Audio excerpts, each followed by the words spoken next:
Les Sancho, welcome back sur la chaîne Chessmate. Aujourd'hui, on se retrouve sur un décor un peu particulier et bien éclaté au sol, mais on n'est pas là pour parler déco, on est là pour parler échecs, faire un petit bilan du dernier tournoi qui a été joué et publié sur la chaîne YouTube, et aussi vous parler un peu de la suite pour 2025, les prochains tournois, comment je compte m'entraîner, etc., etc. Donc pour le tournoi, on est un peu en demi-teinte, on va dire, parce que au niveau des résultats, c'est positif, mais au niveau de la qualité de jeu sur l'échiquier, on est sur quelque chose dont je suis vraiment pas fier. Après, il y a vraiment, vu que c'était sur 2 jours, cette deuxième journée où j'ai été malade comme pas possible, qui fait que je m'en veux un peu moins sur ma qualité de jeu, mais c'est très très frustrant de faire des parties aussi vides de calcul, aussi vides de sens, j'ai envie de dire. Mais si on regarde les résultats, j'ai joué une moyenne Elo au niveau de mes adversaires à 1805, ce qui est donc 230 points Elo au-delà de mon niveau au moment où j'ai joué l'Open, donc j'étais à 1576, et on s'en sort à 2,5 sur 6, en soit 2 sur 5 parce qu'il y a eu un bail qui a été posé. Mais sur le papier, pas mal, on prend 20 points Elo si je suis en coef 20, si je suis encore en coef 40, je vais donc prendre 40 points Elo, ce qui est vraiment super. En plus d'une performance Elo en termes de niveau à 1733 Elo. Donc on est plutôt dans les clous en termes de performance sur le papier, on est à quelque chose d'équivalent à Béthune, alors que j'ai trouvé bien meilleur à Béthune, notamment sur l'échiquier, même s'il y a un peu moins de réussite sur certains résultats, mais ok. Donc j'ai pris quelques notes, je me suis posé quelques questions et j'ai tiré des points positifs et négatifs de ce tournoi. Pour moi, il est plus négatif que positif. Encore une fois, j'ai été malade, donc je peux moins m'en vouloir personnellement sur certains résultats sur la deuxième journée, etc. Mais ça n'empêche que même à la première journée où je n'avais pas ces excuses sur les 2 premières parties, malgré la victoire à la première ronde, c'était pas propre. C'était vraiment pas propre et je peux m'en vouloir sur l'échiquier. Il y a beaucoup de travail à faire, etc. Et on va en parler dans la deuxième partie de la vidéo sur ce que je compte faire en 2025 au niveau des tournois, au niveau de l'entraînement. Hop là. Et donc laissez-moi prendre mes petites notes et vous dire les points positifs que j'ai notés. En point positif, j'ai noté que j'avais plutôt des bonnes positions dans les ouvertures. À part certains moments où c'était compliqué parce que notamment la française contre l'anglais, où je me suis bien fait surprendre, etc. Mais le Gambit Budapest, je connaissais bien, je suis sorti avec une bonne position, mais connaissance superficielle derrière et je me suis fait avoir complètement. La dernière ronde contre le 1940, je m'en sors super bien dans l'ouverture. Après, il a fait un ordre de coups vraiment bizarre et des coups un peu bizarres. L'avant-dernière ronde, pareil. Une ouverture que je connaissais pas, où je suis pas à l'aise, mais je m'en sors super bien et je gagne en 21 coups. Donc, dans l'ouverture, très positif, on s'en sort bien. C'est pas ma priorité, donc, dans mon travail pour la suite. Et également, donc, dans ces positions que je connaissais pas au niveau des ouvertures et tout, j'ai réussi à bien sentir pas mal de moments critiques, avoir des imprécisions qui sont pas des grosses gaffes, etc. et à les comprendre. Et ça, je suis plutôt content et fier de moi sur ce plan-là, même si ça m'a joué des tours sur d'autres moments où j'ai pas du tout senti qu'une position pouvait être critique et que je jouais un coup de tempo, je pense vraiment à la dernière ronde, mais là, j'étais juste incapable de réfléchir. Quand j'ai fait le tour prend et qu'il y avait la fourchette avec le cavalier. Mais bref, il y a du positif sur les ouvertures et sur sentir des petites erreurs, des imprécisions, des incohérences dans la position adverse, etc. Ça, c'est pour le positif. Ça fait pas beaucoup, mais c'est déjà pas mal. Encore une fois, on a joué que 5 parties, donc bon. Et en négatif, plus gros problème, et j'en ai carrément titré une de mes vidéos, le calcul. Le calcul était pas du tout assez profond, pas du tout assez serein, pas du tout assez confiant et puis j'étais très flemmard là-dessus. Quand j'étais pas bien, je gérais pas très bien mon temps. En fait, j'ai manqué de beaucoup de résilience et donc dès que j'étais moins bien, j'envoyais plutôt que de profiter du temps que j'avais pour essayer de poser des problèmes à mon adversaire et essayer de l'arnaquer, etc. J'ai manqué de résilience, j'avais pas assez envie de jouer aux échecs en fait à ce moment-là. C'est quelque chose sur lequel il va falloir travailler, mais c'est pas la fin du monde en soi, ça arrive, mais mon objectif sur les prochains tournois, c'est d'être beaucoup plus combatif, même dans les positions perdantes, aller jusqu'au bout des parties. On est là pour se faire mal, on est là pour jouer. Chaque minute que je vais passer devant l'échiquier sera de l'expérience que je vais accumuler, donc il faudra que j'apprenne à me battre beaucoup plus et à passer outre parfois peut-être à un état physique qui est pas convenable, etc.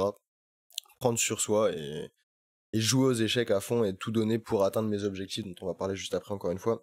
Et qu'est-ce que j'ai noté enfin dans le négatif? Ouais, l'évaluation des positions peut-être quand je calculais, j'avais du mal à visualiser une position et à bien la voir et bien me dire est-ce que c'est bon pour moi, est-ce que c'est pas bon pour moi. En général, j'étais plutôt pile ou face, tunnel vision sur c'est soit mon adversaire qui est mieux et peu importe ce que je fais, ah, je vais avoir peur de ce qu'il peut jouer, etc., sans concrètement voir les choses, ou alors je vais avoir trop un excès de confiance et je vais trop vouloir aller de l'avant et rater des ressources adverses, etc., des choses comme ça. Donc l'évaluation des positions à l'aveugle, etc., va falloir que je travaille ça, je pense. Et c'est à peu près tout sur le tour des points positifs et négatifs que j'ai pu ressentir par rapport à cet Open. Ce qui va nous donner des axes de travail dont on va parler maintenant.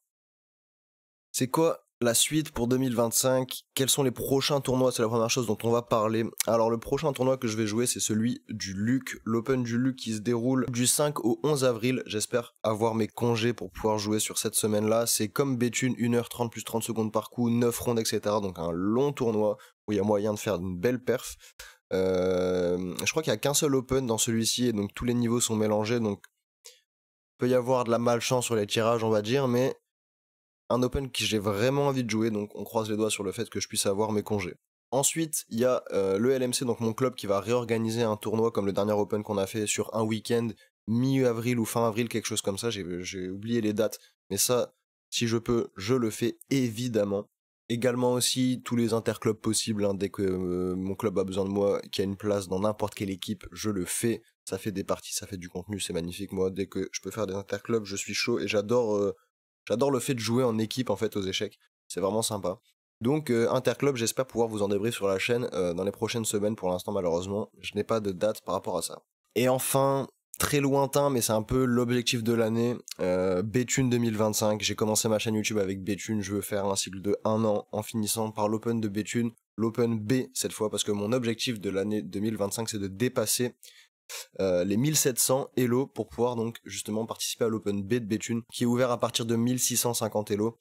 Mais mes deux derniers Open, j'ai fait des perfs à plus de 1715 Elo, etc. Je pense valoir entre 1650 et 1700. Donc sur toute l'année, si j'ai le temps de faire suffisamment de tournois, normalement je devrais, je pense, réussir à atteindre mon objectif des 1700 Elo avant 2026. Et donc pour atteindre ces 1700 Elo, ça va pas se faire tout seul, faut bosser évidemment.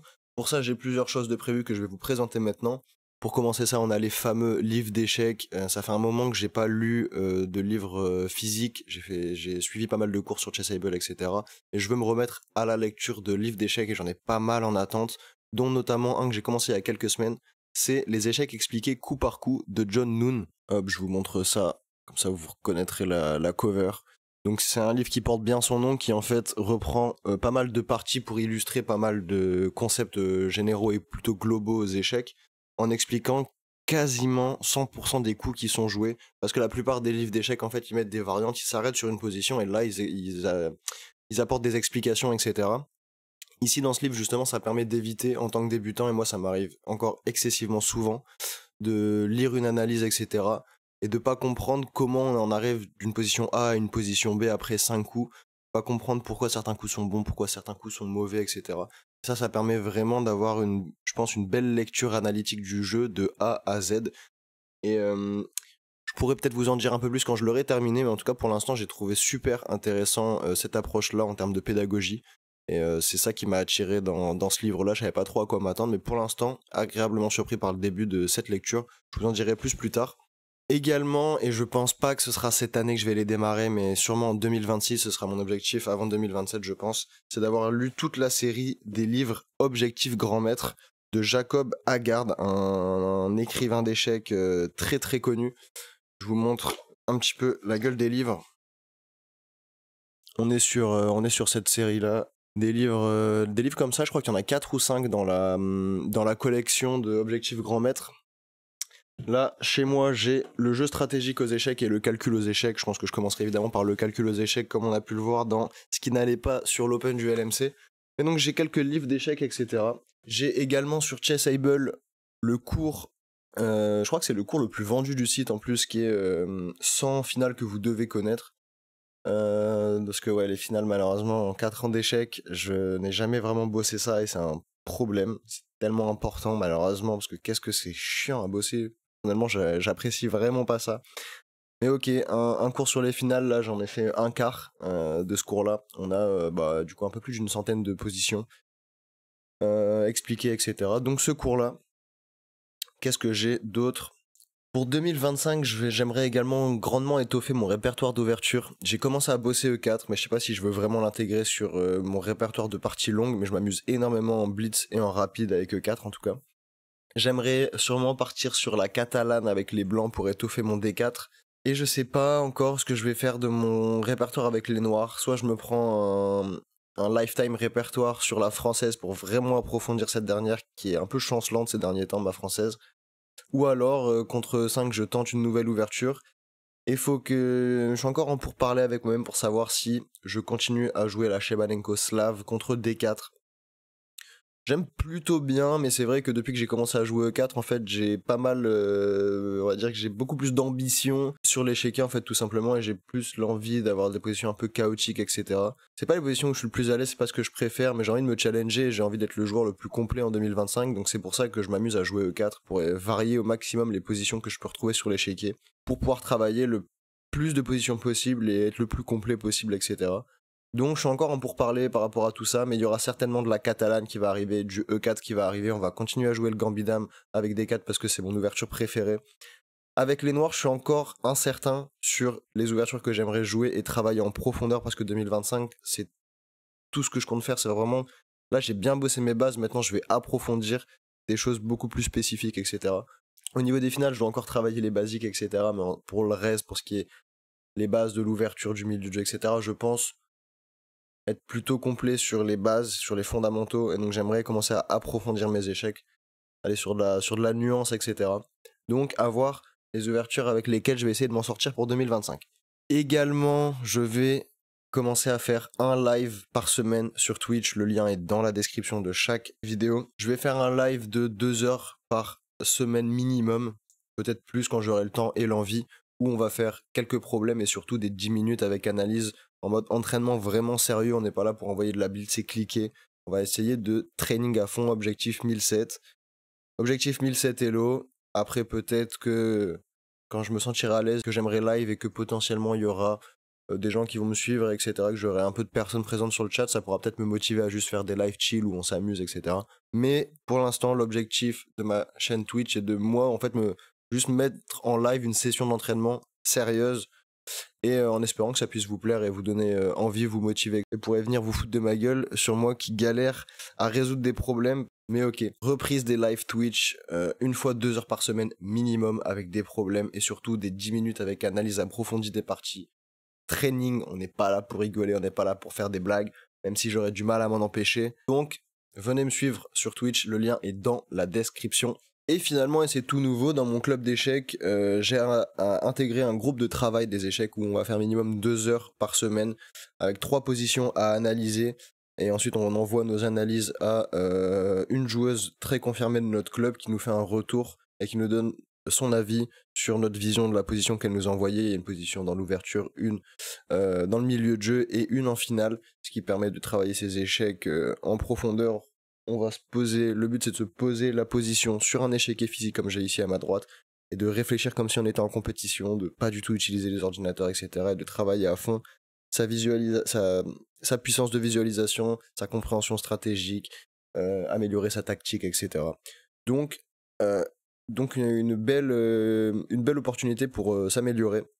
Et j'ai eu la chance de pouvoir intégrer sur les 2 groupes de niveau, le groupe le plus fort. Donc, je vais me donner à fond là-dessus parce que c'est une chance d'avoir des retours de joueurs excellents à plus de 2000 Elo, etc.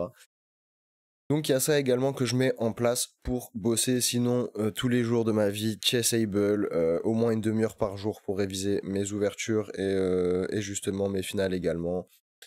On met tout ça en place, cette routine-là, et on espère que ça va donner des bons résultats pour 2025. Et c'est avec ces belles paroles qu'on va attaquer la suite de 2025, la suite de cette aventure sur YouTube et sur l'échiquier. En tout cas, je voulais en profiter pour remercier toutes les personnes qui ont commencé à me suivre, parce que j'ai commencé à faire des vidéos il y a 2 mois de ça, même pas, 1 mois et demi de ça. Début janvier. On est actuellement le 24 février au moment où je tourne la vidéo. On est plus de 150 sur la chaîne. C'est génial. J'ai d'excellents retours, plein de commentaires, de likes, etc. Ça me fait trop plaisir. Il y a pas mal de vidéos qui vous ont beaucoup plu et ça me touche énormément. J'en profite pour vous demander à tous ceux qui ne le sont pas, parce que 90% des gens qui regardent les vidéos ne sont pas abonnés. N'hésitez pas à cliquer sur le petit bouton s'abonner, ça prend 1 seconde, ça vous coûte rien. Et moi, ça me fait très plaisir et ça m'aide grandement. Moi, en tout cas, je vais continuer à vous envoyer des vidéos en attendant le prochain tournoi. Je vous laisserai pas sans fin.